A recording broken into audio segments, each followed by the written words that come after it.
সুপ্রিয় ভিউয়ার্স আসসালামু আলাইকুম। সবাইকে শুভেচ্ছা এবং স্বাগতম।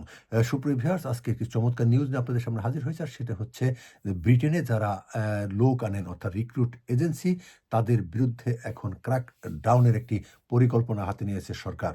আপনারা জানেন ক্র্যাক ডাউন হচ্ছে যে প্রতিষ্ঠান লোক এনেছে অর্থাৎ বিশ্বের বিভিন্ন দেশ থেকে কাজের উদ্দেশ্যে লোক এনেছে এবং সেই লোককে ঠিকমতো কাজ দিতে পারে নাই অথবা তাকে বেতন দিতে পারে নাই অথবা তার সাথে আর কোনো যোগাযোগ করে নাই অর্থাৎ তিনি দুর্নীতির আশ্রয় নিয়েছেন। অর্থাৎ যেখানে তিনি লোক আনতে পারবেন ৫ জন, সেখানে তিনি লোক এনেছেন ৫০ জন কিংবা তারও বেশি।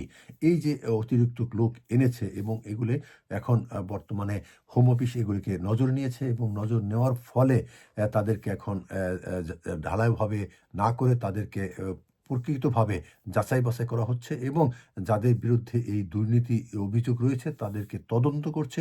তদন্তে যদি ধরা পড়ে যে তিনি অপরাধ করেছেন তাহলে তার আর কোনো রেহাই নেই।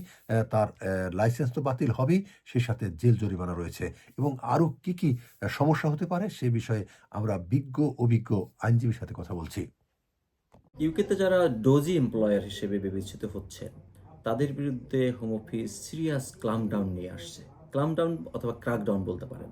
এটা এমন যে ইতিমধ্যে ইউকের বাইরে থেকে অথবা ইউকের ভিতর থেকে যারা ইন্টারন্যাশনাল মাইগ্রান্ট রিক্রুট করেছেন কিন্তু তাদের কাজ দিচ্ছেন না, অথবা কাজ দিলেও সেটা শ্যাম মনে করেন, কাজ দেখাচ্ছেন রেগুলারলি, এনআইএর অথবা ট্যাক্সের পেমেন্ট হচ্ছে না এবং অনেককে কাজ দিচ্ছেনই না, কিন্তু অনেকে এসে এখানে ডিস্টিটিউট হয়ে গেছে।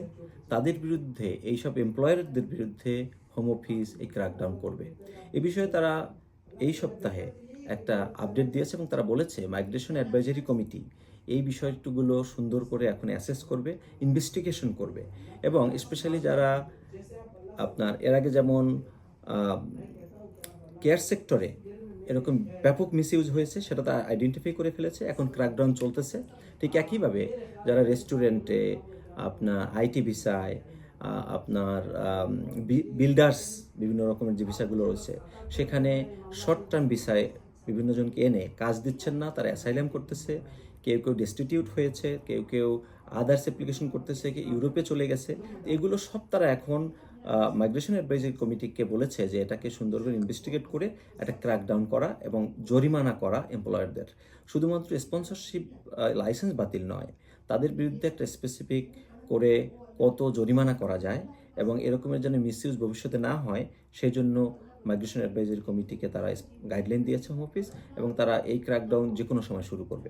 ইতিমধ্যে কয়েকটি সেক্টরে এই ইনভেস্টিগেশন সম্পন্নও করেছে এবং এই ক্র্যাকডাউনের নির্দেশনা হোম অফিস দিয়ে দিয়েছে এবং সেখানে বলা হয়েছে যে তারা একই সাথে দেখবে যে কোনোভাবে যাতে ইউকের যে আপনার ফাইন্যান্স এবং বিজনেস, এই বিজনেস যাতে খুব বেশি ক্ষতিগ্রস্ত না হয়।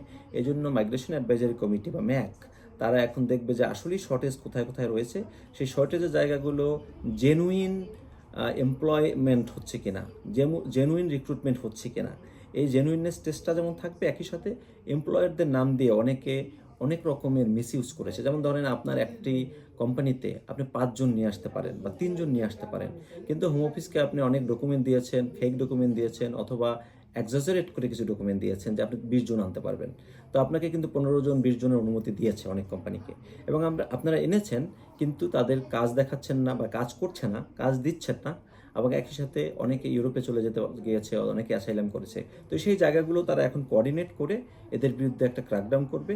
ক্র্যাকডাউনটা হচ্ছে এরকমের, তারা ভিজিট করবে বিভিন্ন কোম্পানি, যেসব কোম্পানিতে ইন্টারন্যাশনাল মাইগ্রান্ট রিক্রুটেড হয়েছে এবং সেখানে তারা ইন্টারভিউ করবে যে কাজ করছে কিনা, কাজ দিচ্ছে কিনা, বেতন পাচ্ছে কিনা, ট্যাক্স যাচ্ছে কিনা আপনার হেসেমার্সিতে।